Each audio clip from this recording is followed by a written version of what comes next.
Hello everyone, welcome again to our YouTube channel NK maths. आज की इस video में दोस्तों हम सॉल्व करने वाले हैं एसएससी सीएचएसएल टायर 1 के मैथ्स के वो सारे क्वेश्चन जो 24 ऑफ मई को थर्ड शिफ्ट में पूछे गए थे। 24 मई 2022 को जो भी थर्ड शिफ्ट में एसएससी सीएचएसएल में मैथ के क्वेश्चन पूछे गए थे उनको सॉल्व करने वाले हैं। इसी डेट का ऑलरेडी फर्स्ट शिफ्ट और सेकेंड शिफ्ट मैंने सॉल्व कर दिया है। आपको प्ले लिस्ट में उसका लिंक मिल जाएगा, या फिर आप चाहो तो आई बटन पे क्लिक कर सकते हो, या फिर आप जो डिस्क्रिप्शन होता है वहाँ चेक कर सकते हो, वहाँ भी आपको लिंक मिल जाएगा इसकी प्लेलिस्ट की। ठीक है, वहाँ से डायरेक्ट जाके आप इसकी सोल्यूशन देख सकते हैं। और बस मैं स्टार्ट करने से पहले ये कहूँगा कि अगर आप एमटीएस का पेपर देने जा रहे हो या फिर आरआरबी ग्रुप डी का पेपर देने जा रहे हो, दोनों ही केस में आप सीएचएसएल के सोल्यूशन को जरूर देख करके जाओ, क्योंकि टीसीएस की तरफ से सबसे लेटेस्ट इसमें मैथ के क्वेश्चन आए हुए हैं। और साथ ही साथ रेलवे एनटीपीसी सीबीटी 2 भी देख सकते हो। लेकिन एमटीएस अगर बेसिकली आप देने जा रहे हैं तो एमटीएस के लिए ये जरूरी है कि आप सीएचएसएल का ये वाला पेपर जो है, ये वाला नहीं, ये जो सीएचएसएल 2021 की सॉल्यूशन चल रही है उसमें हर एक पेपर को आप देख करके जाओ। मतलब हर एक पेपर में वो क्वेश्चन तो जरूर देख करके जाओ जो नए हैं आपके लिए, जो आपने पहले नहीं किया कब है। ठीक है, तो मैं आशा करता हूं कि अगर आप एमटीएस के एस्पिरेंट हैं या फिर आगे सीएचएसएल या फिर सीजीएल या सीपीओ की तैयारी कर रहे हैं या फिर सिलेक्शन पोस्ट की तैयारी कर रहे हैं, तो आपके लिए काफ़ी बेनिफिशियल होने वाला है। आप वीडियो को अंत तक देखिएगा, और वीडियो को लास्ट तक देखने के साथ साथ एक और काम आपको करना है, और वो है वीडियो को लाइक करना और साथ में एक कमेंट करना। ठीक है, ये आपका मौलिक अधिकार है और आपको करके जाना है। ठीक है, चलिए शुरू करते हैं पहले क्वेश्चन से। और अगर आपके पास इसकी पीडीएफ नहीं है, then again I told you that please join our Telegram group NK math Nandu Kumar. और साथ ही साथ अगर आपको कोई मैसेज देना है, any suggestion, then you can message to me on Instagram with the same ID NK math Nandu Kumar. Okay, start करते हैं पहले क्वेश्चन से। बाईलिंगुअल आपको मिलेगी क्वेश्चंस, यानी कि हिंदी और इंग्लिश दोनों में मिल जाएगा। ठीक है, चलिए देखिए पहला क्वेश्चन जो अपने पास है वो ये है, सिंप्लीफिकेशन का क्वेश्चन है साधारण सा। आप देखोगे कि बहुत मुश्किल नहीं है। और जब ऐसा सिंप्लीफिकेशन के क्वेश्चन आपके सामने आए तो देखो आप ये कर लो कि डीएस अप्लाई कर लो। डिजिटल सम अगर आपने पढ़ा है तो डिजिटल सम लगा दो, या फिर आप यूनिट डिजिट पे भी काम कर सकते हो। लेकिन अभी तो आप बोलोगे कि मैंने आंसर देख लिया, लास्ट में 5 है, तो यूनिट डिजिट पे काम कर रहे हैं। ठीक है, कोई नहीं, आप यूनिट डिजिट लगा सकते हो। या फिर आप देखो यूनिट डिजिट लगाना होता है आप कैसे लगाते, यहाँ पर 7 है और यहाँ पर 2 है, यानी कि 7 और 2 9 आएगा, और 9 का स्क्वायर 81 होता है, तो लास्ट में 1 आ गया। फिर इनको मल्टीप्लाई कर दो, 4 सत्ते 28 यानी कि 8 आ गया, और 8 दूना 16 यानी कि लास्ट में 6 आ गया। ठीक है, तो ये 1 है और ये 6 है। तो 1 में से अगर आप 6 को माइनस करोगे तो क्या आएगा, माइनस का 5, और माइनस के 5 को प्लस आप कैसे बनाओगे बताओ यूनिट डिजिट में। आप ये 1 है ना, तो यहाँ पर कोई सा भी नंबर पुट कर लो जिसका यूनिट डिजिट 1 हो। 11 मान लो, या 21 मान लो, या 31 मान लो, और उसमें से 6 माइनस कर दो। 11 में से 6 माइनस करोगे 15 आएगा, यानी कि यूनिट डिजिट क्या आ रहा है, 5। तो ये आंसर हो जाएगा, क्योंकि बाकी और किसी में तो यूनिट डिजिट 5 है नहीं। अगर ये नहीं करना चाहते हो तो आप डीएस लगा लेना, या फिर आप पूरी तरीके से कैलकुलेट ही कर लेना। देखो अगला सवाल यहाँ पर ये है दोस्तों, अगला सवाल ये कह रहा है 5 kg of rate 18 per kg wheat is mixed with 2 kg of another type of wheat to get a mixture of 20 rupees per KG. एक सिंपल सा सवाल है, और वो भी मिक्सचर एलिगेशन का। आपसे ये कह रहा है कि बताओ जो मिक्सचर बनाया गया है उसकी प्राइस क्या होगी। ठीक है, देखो पहले वाले टाइप की प्राइस क्या है, 18 रुपीज का। दूसरे वाले टाइप की प्राइस क्या है, 2 केजी लिया, और दूसरा वाला है आपका, दूसरा क्या है भाई, पहला है 5 केजी का 5 केजी चावल लिया और 2 केजी के साथ मिलाकर, और 20 वाला रेट बनाया है। ठीक है, दूसरा वाला रेट नहीं मालूम है, हमें दूसरा वाला पता करना है, और फाइनल जो रेट बना है वो 20 का बना है। अच्छा आप बताओ 18 रुपए वाला कितना केजी लिया है, तो आप बोलोगे 5 केजी। और जो दूसरा वाला टाइप है उसका कितना केजी ले रहा है, 2 केजी, तो यहाँ पे आप 2 यूज कर लोगे। अब बताओ यहाँ से हमें ये वैल्यू बतानी है, तो आप क्या करोगे, सिंपली आप ऐसे माइनस करोगे कि 18 और 20 का जो डिफरेंस है वो 2 है, और अगर 2 की वैल्यू 2 है तो 5 की वैल्यू 5 ही रही होगी। ठीक है, और आपको ये भी पता है आपकी 20 से ये वैल्यू छोटी है तो ये वाली वैल्यू बड़ी होगी, और कितनी बड़ी वैल्यू होगी, 5। तो आप ये 20 और प्लस 5 कर दोगे तो ये 25 आ जाएगा, जो कि अपना आंसर होगा, मीन्स ऑप्शन थर्ड। ठीक है, इसके अलावा आप वेटेड एवरेज भी यूज कर सकते थे, या ग्रुप एवरेज वैसे भी निकल जाता। This is the next question from algebra, और ऐसा आज ही मैंने ऑफलाइन में तो पढ़ाया है, जिसने पढ़ा होगा उसको शायद ध्यान हो। देखो 2a भी आपसे पूछ रहा है, और आपको a प्लस 2b की वैल्यू और a cube plus 8b cube की वैल्यू ये गिवन है। अब यहाँ हीट एंड ट्रायल भी आप कर सकते हो, लेकिन वैल्यू जितनी बड़ी है तो देख करके शायद आप सोचो कि हीट एंड ट्रायल करने में टाइम लग जाए। डेफिनेटली टाइम लग भी सकता है। ठीक है, तो देखो अगर टाइम लग सकता है तो आप एक काम कर लो, 2 का क्यूब होता है 8, अगर इसमें से 8 माइनस करें तो ये 19 बचेगा, कोई फायदा नहीं है। देखो सॉल्व ही कर लेते हैं। देखो अगर आपको क्यूब गिवन है तो इसका आप होल क्यूब कर लो। ये क्या लिखा है, this is a plus 2b is equal to 27। अब दोनों साइड में क्यूब कर रहा हूं तो इधर a प्लस बी का होल क्यूब का फॉर्मूला लगेगा, तो ये होगा a cube plus B cube means 8b cube plus 3ab यानी कि 3 दूना 6ab और इंटू a प्लस बी यानी कि a और प्लस 2b। दूसरी साइड 27 का क्यूब आएगा जो कि हमारे लिए मुश्किल काम हो गया। अब 27 का क्यूब तो बड़ी बात हो गई, लेकिन निकाल लेंगे फिर भी। देखो 27 का स्क्वायर 729 होता है, इसको 27 से मल्टीप्लाई कर दो तो ये हो जाएगा 9 सते 63 और 7 दूना 14 और 6 20 और 7 सते 49 यानी कि 49 और 2 कितना हो गया 51, और डबल करोगे तो 29 का डबल 58 और 7 का डबल 14, तो ये 3 8 और 5 और 1 6 5 4 9 और 1 आ गया यानी कि 19,683 आ गया। अब आप एक बात समझो कि ये जो पार्टिकुलर वैल्यू है इसकी वैल्यू तो क्वेश्चन में गिवन है, यहाँ पे आप देख ही सकते हो कि ये वैल्यू कितनी है 5,427। तो आप बस ये लिखोगे 6 और ए बी जो कि हमें निकालना है और इंटू ये a प्लस 2b की वैल्यू 27 गिवन है तो ये भी 27 रख लोगे और बाकी आपका बचेगा 19,683 और माइनस ये जो a क्यूब और प्लस 8b क्यूब है इसकी वैल्यू यानी कि ये कितना होगा 5 4 और 27। अब ये हो गया 6 और इंटू का 27 ए बी और इसको माइनस कर लो आप, तो 13 में से 7 को माइनस करोगे 6 और यहाँ बच गया कितना 7 में से 2 माइनस करोगे 5 और यहाँ बच गया आपका 6 में से 4 माइनस करोगे तो यह जाएगा 2 और 19 में से 5 माइनस करोगे 14। अब इनको आप काट पीट लो, जैसे भी काट सकते हो। अगर 6 से आप काटते हो इसको तो 6 दूना 12 फिर 2 2 तो 6 तियाँ 18 4 और तो 6 सते 42 और 6 6 के 36। 27 से आपको काटना है तो पहले 9 से काट देते हैं, 9 दूना 18 और 9 छक 54 और 9 चौके 36, ठीक है। और फिर 3 से काट लो तो 3 अट्ठे 24 और 3 अट्ठे 24, ये आ रहा है वैल्यू, ठीक है। देखो इससे काट दिया तो ए बी की वैल्यू ये आ गया, लेकिन हमसे 2ab पूछा है तो इसको 2 से मल्टीप्लाई कर दो 88 को तो ये आ जाएगा 176। तो इस तरीके से आप निकाल सकते हो इसका आंसर। अदरवाइज आप चाहो तो हिट एंड ट्रायल भी यूज कर सकते हो, इट्स योर चॉइस।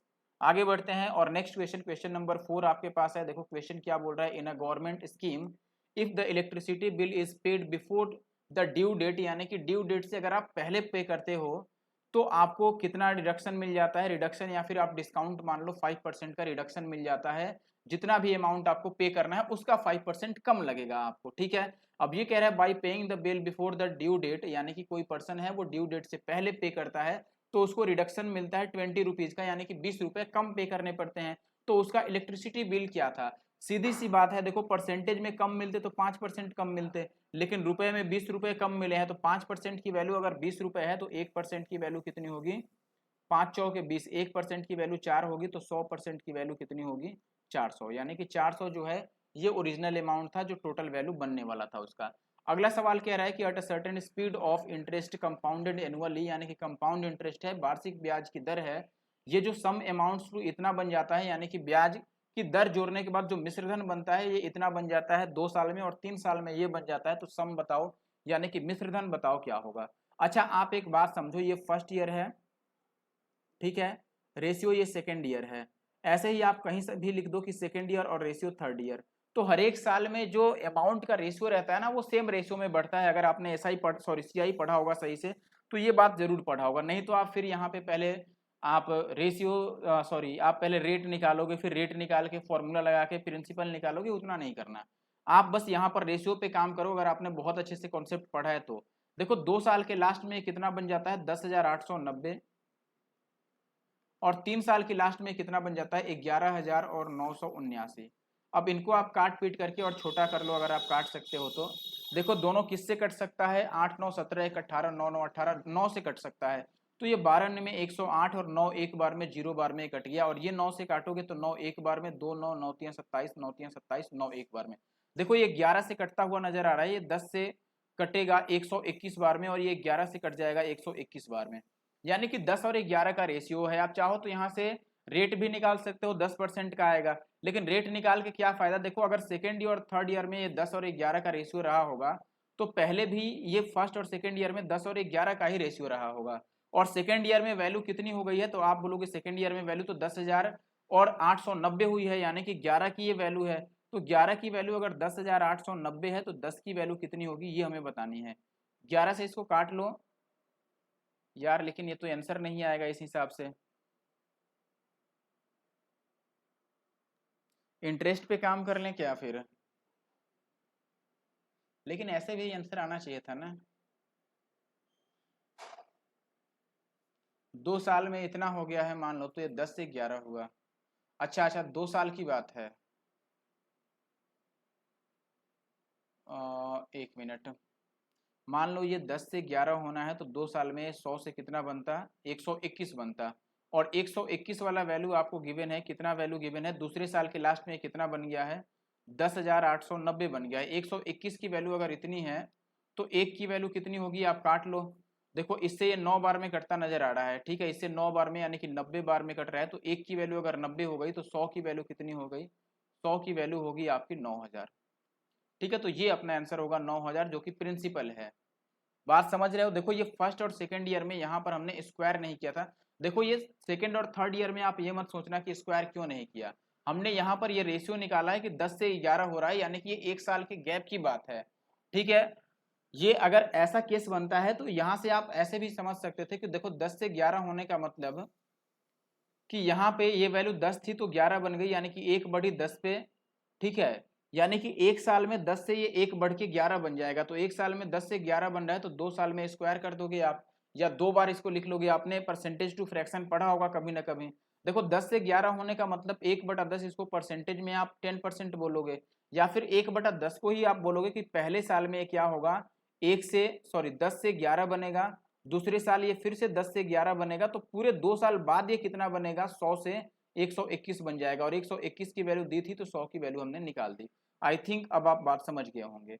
अगला सवाल देखिए, ये कह रहा है कि 2 सर्कल्स अपने पास है having radii of 12 and 8 centimetre respectively touch each other externally. दो आपके पास सर्कल है, दोनों एक्सटर्नली एक दूसरे को टच करता है। 1 मिनट रुक जाइए बस, ऐप थोड़ा सा हैंग हो गया है रिकॉर्डिंग वाली। You have to wait just for a second और अ मिनट।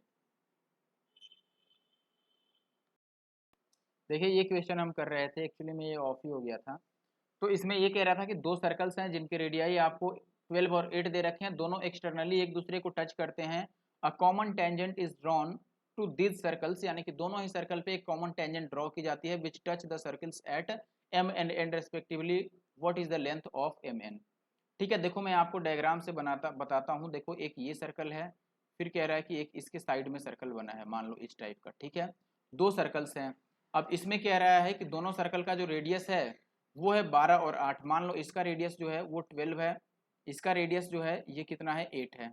ठीक है, अब कह रहा है कि दोनों पे एक कॉमन टेंजेंट ड्रॉ किया गया है, यानी कि यहाँ से यहाँ पे एक टेंजेंट ड्रॉ किया गया है कॉमन, जिसका नाम इसने रखा है कि ये m है तो ये वैल्यू n है, और आपको एम एन की वैल्यू बतानी है। तो आपने ये फॉर्मूला कभी ना कभी पढ़ा होगा कि 2 सर्कल अगर एक दूसरे को एक्सटर्नली टच करते हैं तो उनका जो कॉमन टेंजेंट होता है वो कितना होता है, 2 और इंटू का R1 R2। ये फॉर्मूला आपने पढ़ा होगा।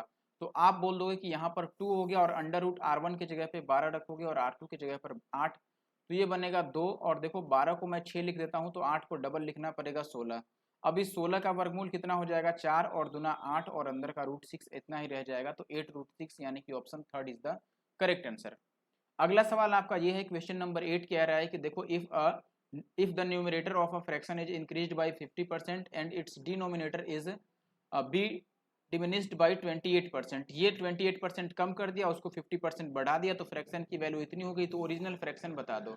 आप ये लिखोगे, देखो ओरिजिनल फ्रैक्शन अगर x/y था तो इसके न्यूमरेटर को 50% बढ़ाना है, यानी कि 150 कर देना है। डिनोमिनेटर को 28% कम करना है, यानी कि ये कितना कर देना है, 72। और ये चेंज करने के बाद ये बनेगा कितना, तो आप बोलोगे कि ये बनेगा 25/36। अब आप काट लो, ये 25 से कट जाएगा 6 बार में, और 36 से कट जाएगा 2 बार में, और ये 2 से कट जाएगा 3 बार में। तो यहाँ से x/y आपका कितना आ जाएगा, 1/3। So the option 4 will be the correct answer. Next question देखो, यहाँ पे आपको कह रहा है कि अवि एंड बिंदु, दो अपने पास अवि और बिंदु दो लोग हैं, can complete a project in 4 and 12 hours, यानी कि दोनों अकेले अकेले 4 और 12 आवर्स में कोई प्रोजेक्ट को कंप्लीट कर सकते हैं। आगे कह रहा है कि अभी बिगिंस प्रोजेक्ट एट 5 AM, अभी बिगिंस यानी कि अभी जो है वो 5 बजे प्रोजेक्ट को करना शुरू करता है। And they work alternatively for 1 hour each. अच्छा, इसका मतलब ये कह रहा है कि देखो स्टार्ट तो अभी करता है लेकिन उसके बाद ये अल्टरनेटिवली काम करते हैं, यानी कि 5 से 6 बजे तक, यानी कि 1 घंटे अगर काम अभी करेगा तो अगले 1 घंटे कौन काम करेगा, बिंदु, जब करेगा या फिर करेगी जो भी हो। ठीक है, एक एक घंटे ये बारी बारी से काम करेंगे तो कितने बजे काम खत्म होगा। ऐसा आपने अल्टरनेटिव का केस पढ़ा होगा, अल्टरनेट वाला केस टाइम एंड वर्क में। देखो ये अभी है और ये बिंदु है, मान लो अभी जो है वो कितने घंटे लेता है भाई काम करने में, 4 घंटे, और बिंदु 12 घंटा।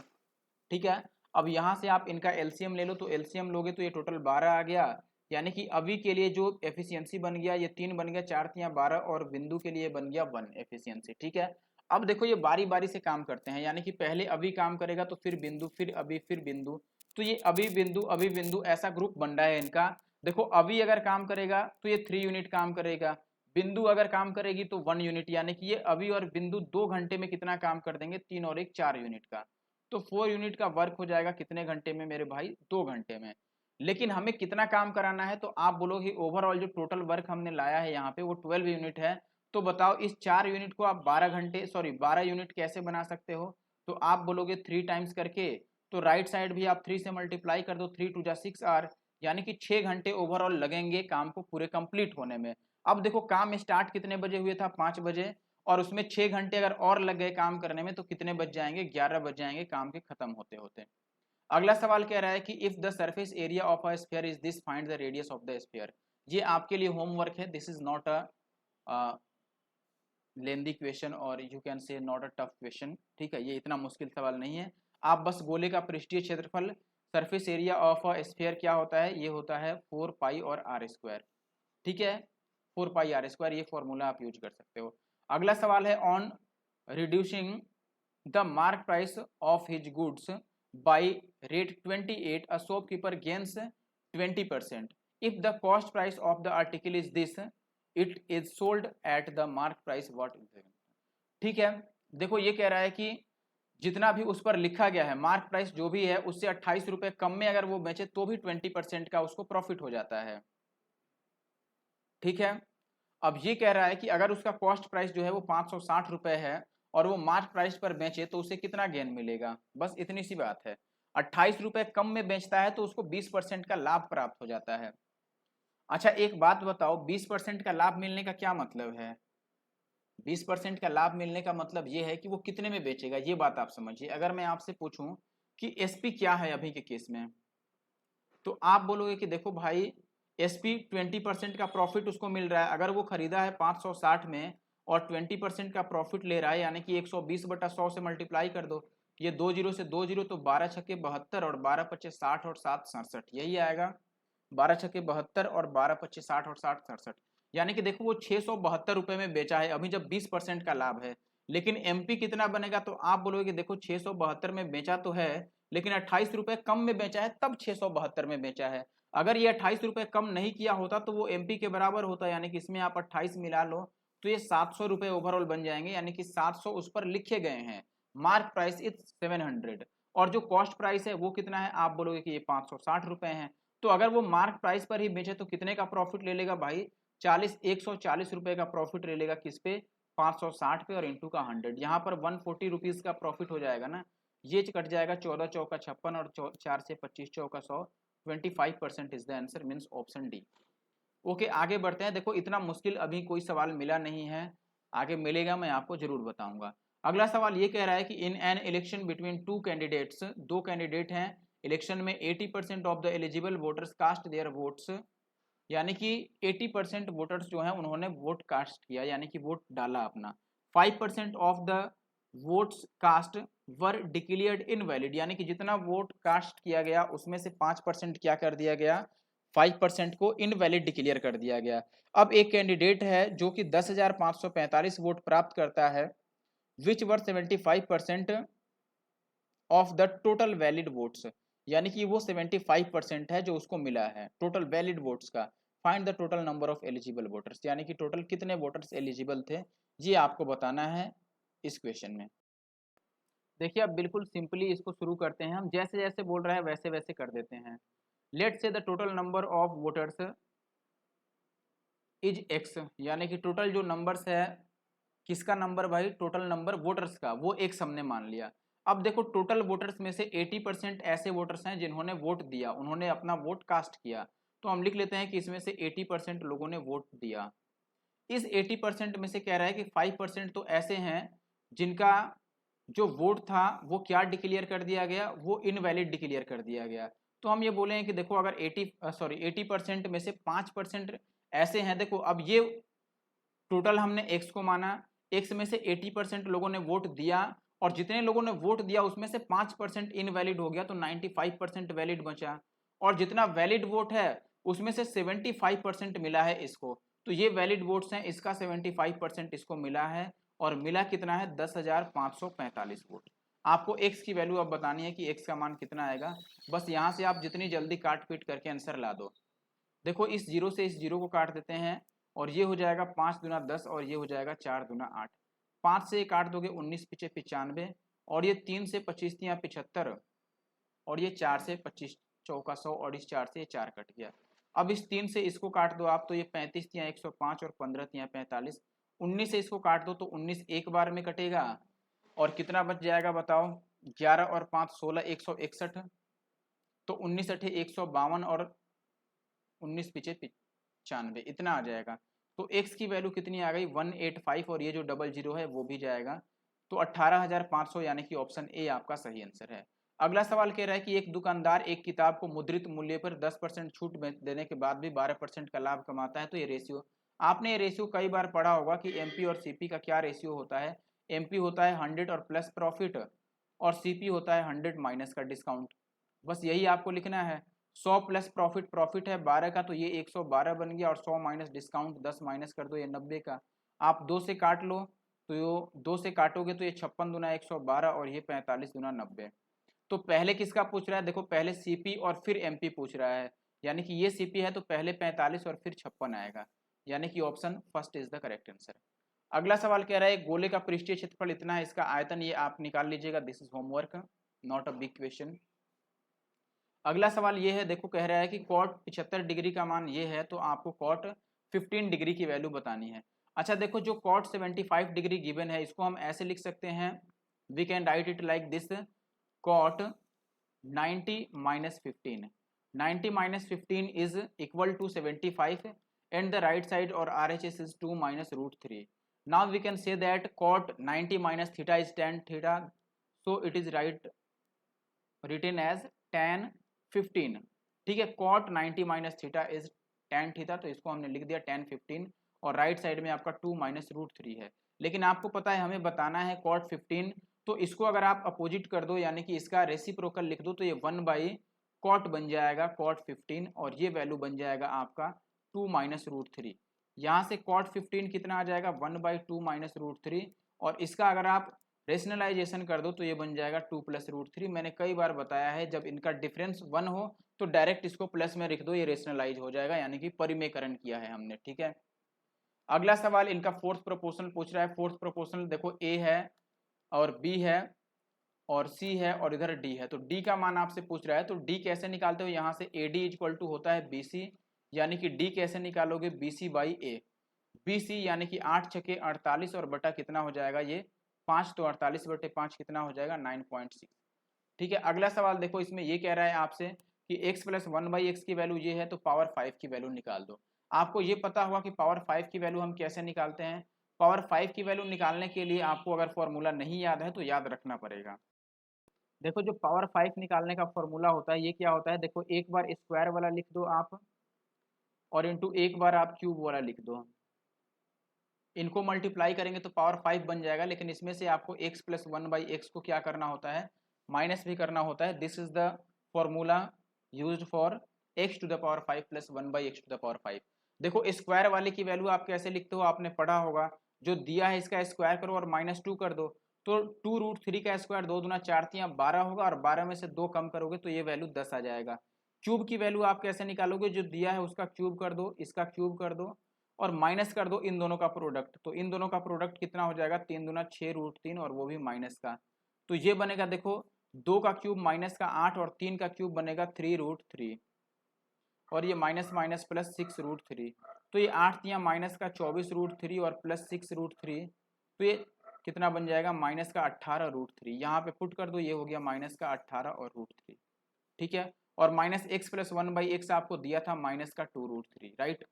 तो ये कितना बन गया, अब बस हमारे पास ये है देखो 18 दहाँ 180 माइनस का 180 रूट 3 और माइनस माइनस प्लस 2 रूट 3, 180 में से 2 माइनस कर दो तो माइनस का 178 एंड रूट 3, तो ऑप्शन सेकंड जो है ये सही आंसर होगा। आशा करता हूँ आप बात समझ पा रहे हैं। क्वेश्चन नंबर 18 में आपको कह रहा है कि देखो एक क्लास में 39 बच्चे हैं जिनका एवरेज वेट कितना है 51, if we include the weight of the teacher, अगर टीचर के वेट को भी मिला लिया जाए तो एवरेज जो होगा वो कितना हो जाएगा 51.2 होगा, तो टीचर का वेट बताओ। आप बताओ कैसे निकाल सकते हैं टीचर का वेट। टीचर को अगर शामिल होना था तो अगर वो 51 ही लेके आता तो कोई दिक्कत नहीं था, लेकिन उसके आने से 0.2 इंक्रीज हो गया, 0.2, और कितने लोगों का इंक्रीज हुआ, पहले से 39 बच्चे थे अब टीचर भी आ गए तो 40 लोग हो गए, ये इंक्रीज आया, तो यही टीचर का एज आएगा या फिर वेट आएगा। तो ये 51 और प्लस ये 4, ये पॉइंट से 0 कट जाएगा, 4 दूना 8, तो ये आ जाएगा 59 kg, यानी कि ऑप्शन सेकंड। अगला सवाल देखिए, अगले सवाल में ये कह रहा है कि एक पैक है, ठीक है, pack of set of books ये कह रहा है। अब इसमें ये कह रहा है Gautam got cottons of a certain height that were 48 inches long and 27 inches wide, यानी कि आपको लेंथ और ब्रेड्थ दी गई है यहाँ पर एल और बी। एल कितना दे दिया आपको 48 इंच और बी कितना दे दिया 27 इंचेज। अब ये कह रहा है कि if the volume of such a carton was 22.5 cubic feet, what was the height of each carton. देखो हाइट बताना है और ये भी दिया है कि 1 फुट जो है वो 12 इंच के बराबर होता है। तो अच्छा आप बताओ कार्टन कैसा होगा, वो क्यूबॉइड के जैसा होगा, तो क्यूबॉइड का वॉल्यूम कितना होता है, आप बोलोगे LBH होता है, तो आप L की जगह पे रखोगे 48, B की जगह पे रखोगे 27 और H का मान हमें पता नहीं है, और राइट साइड में आप कितना रखोगे, देखो इसका जो वॉल्यूम दिया है ये 22 और 0.5 दिया है, लेकिन देखो ये क्यूबिक फीट में दिया हुआ है, इसको हमें इंच में चेंज करना होगा। आपको पता है कि 1 फुट में 12 इंच होगा, तो 1 क्यूब फुट में कितना इंच होगा, 12 को 3 बार आप लिख लो, यही करोगे ना। एक बार फुट को अगर इंच में बदलना है तो आप उसको 12 से मल्टीप्लाई करोगे, लेकिन क्यूबिक फीट का मतलब 3 बार आपको चेंज करना पड़ेगा। अब काट पीट लो, अगर आप काट सकते हो, ये 12 से कट जाएगा, 12 चौके 48, और इस 4 से कट जाएगा, 4 तियां 12, इस 3 से कट जाएगा, ये 3 निम 27, और 9 से कट जाएगा कितनी बार में, 25 बार में, यानी कि 2.5। तो एच का मान हो गया 25 गुना 12 यानी कि 6 गुना, सॉरी 5 गुना में 6, तो ये 30 आ जाएगा, 30 इंचेज। नेक्स्ट क्वेश्चन आपके पास ये है, क्वेश्चन नंबर 22 कह रहा है कि a thief was spotted by a policeman from a distance of 225 metres when the policeman started the chase, यानी कि जब वो भागना शुरू करता है चोर और पुलिस उसको पकड़ना शुरू करती है, यानी कि उसके पीछे भागना शुरू करती है पकड़ने के लिए। The thief also started running, वो भी भागने लगता है। If the speed of the thief was 11 kilometre per hour of the policeman was 13 kilometre per hour, यानी कि पुलिसमैन की स्पीड 13 की है और उसकी 11 की है, तो कह रहा है कि चोर पकड़े जाने से पहले कितना दूरी तय कर चुका होगा। अब देखो ये पुलिस की स्पीड है, अच्छा बताओ दोनों के लिए टाइमिंग सेम है। आपने ये पढ़ा होगा कि जब भी टाइम सेम होता है तो जो डिस्टेंस का रेशियो होता है वही स्पीड का रेशियो होता है।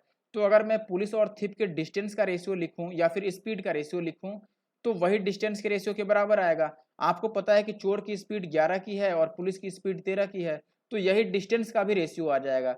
आप बताओ पुलिस चोर से कितना ज्यादा भाग रहा है, 2 यूनिट ज्यादा भाग रहा है, लेकिन क्वेश्चन में कितना ज्यादा भागा है, 250, सॉरी 225 मीटर। तो 2 की अगर वैल्यू 225 हो गई तो हमसे चोर का पूछा गया है, यानी कि 11 की वैल्यू पूछ रहा है कि 11 की वैल्यू कितनी होगी।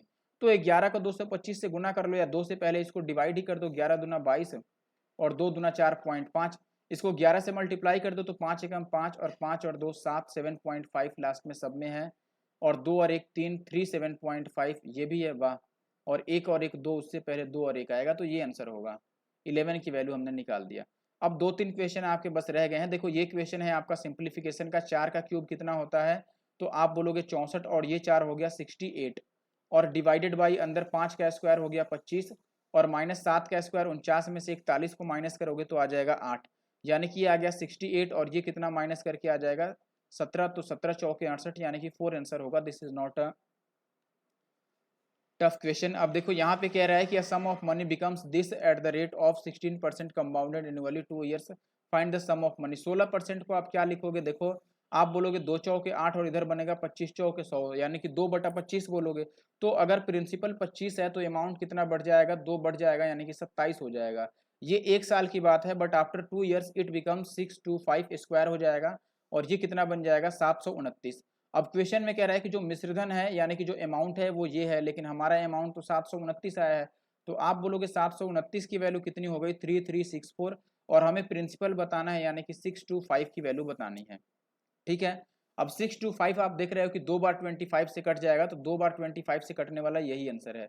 ये सारे बस एक बार ही कट पाएंगे क्योंकि लास्ट में बस 2 ही जीरो है, वहीं तक 25 से कटेगा, उसके बाद नहीं कटेगा। लेकिन इसमें देखो ये 25 का स्क्वायर है, यानी कि आंसर वही होगा जो 2 बार 25 से कट जाए।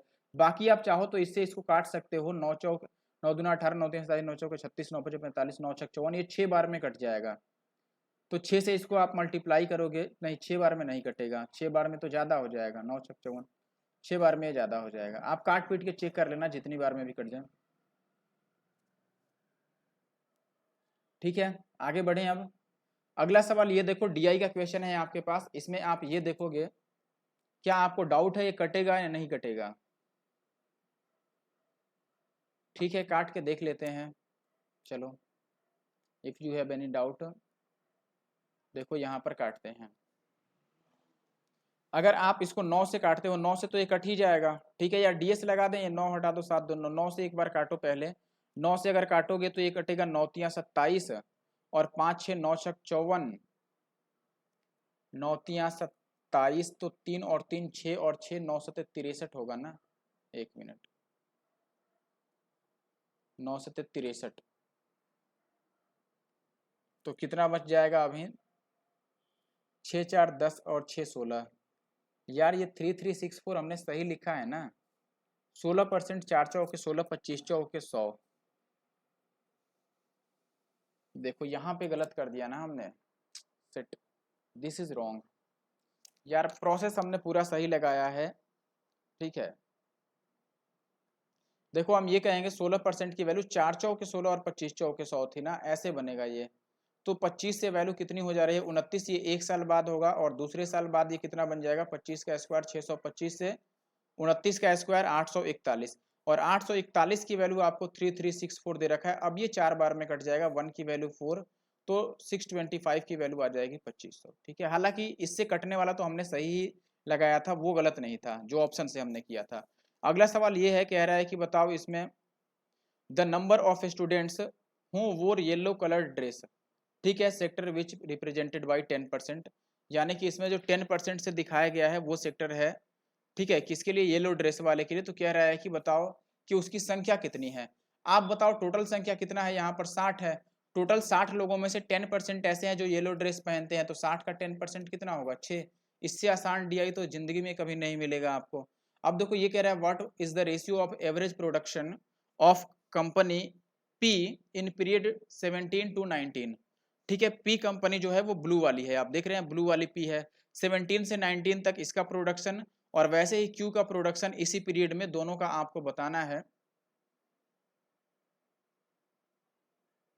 पी के औसत उत्पादन और इसके औसत उत्पादन का रेशियो आपको बताना है, एवरेज लेना है और रेशियो बताना है। देखो पी का हम एवरेज ले लेते हैं, पी का 17 से 19 तक का चाहिए ना, तो पी 17 में है कितना 25, 18 में है 50 और 19 में कितना है 40। तो 25 50 और 40 का एवरेज कितना बन जाएगा, 50 और 40 90 और 2 115 और बटा 3, तो ये कट जाएगा 3 तियां 9। चलो ये कटेगा नहीं तो इसको ऐसे ही रहने दो, कोई बात नहीं। ये आ गया पी का। ठीक है, दूसरी बात करते हैं हम, दूसरा चाहिए क्यू का इसी में, तो क्यू वाला निकाल लो। क्यू कितना बनेगा, क्यू वाला ये है 35 और इसमें है ये 40 और इसमें कितना है 50। तो देखो ये 90 और 9 3 12, वाह, ये 112 और बटा कितना बन रहा है 112 बनेगा ना, 50 और 50 100, सॉरी 50 और 40 90 और ये 35, तो ये 112 नहीं बनेगा ना, 125 बन जाएगा ये। और बटा 3, इनका रेशियो ले लो। देखो ये 3 से 3 कट जाएगा और ये 115 बचा और ये 125 बचा। अगर 5 से काट दोगे 23 बचे 115 और 25 बचे 100 यानी सॉरी 125, यानी कि डी आंसर आ जाएगा। This one is the last question. ये कह रहा है निम्न में 5 वर्षों में इलेक्ट्रिक चिप को दर्शाती है और यह वर्ष 5 वर्षों में औसत के बराबर है। ठीक है, देखो ये कह रहा है the following table gives the sales of an electronic chip over 5 years, find the year in which the sales are equal to the average of the sales over the 5 years. यानी कि पूरे 5 साल में जो एवरेज सेल है वो किस साल के अकेले के सेल के बराबर है। तो इन सबका आप एवरेज ले लो, 45 और प्लस 54 और प्लस 57 प्लस 60 और प्लस 69, इनका एवरेज ले लो। ठीक है, आप किसी भी तरीके से एवरेज ले सकते हो, सबको जोड़कर उनसे डिवाइड कर लो या डेविएशन चेक कर लो आप, जो आपको इजी लगे। ठीक है, देखो सबको जोड़ोगे तो ये 5 और 4 9 और 7 16 16 और 9 25 का 5 हासिल आएगा 2 और ये बच गया 4 और 5 9 और 5 14 और 6 20 और 6 26 और 2 28, इतना आ गया। और डिवाइडेड बाई 3 और 2 5, 5 से इसको काट दो तो 5 बचे 25 और 5 सत्ते 35, 57 आ गया। तो 57 2017 वाले के बराबर है, तो ये आंसर हो गया। और ये लास्ट क्वेश्चन था। तो इस वीडियो में बस इतना ही। वीडियो कैसा लगा आप जरूर से बता दीजिएगा, और जिन भी दोस्तों ने लास्ट तक वीडियो को देखा सबको थैंक यू एंड बाय। ठीक है, तो आप एक बार वीडियो को लाइक जरूर करके जाना और आई होप कि आप एक कमेंट भी करके जाओगे। ठीक है, thank you for watching the video again.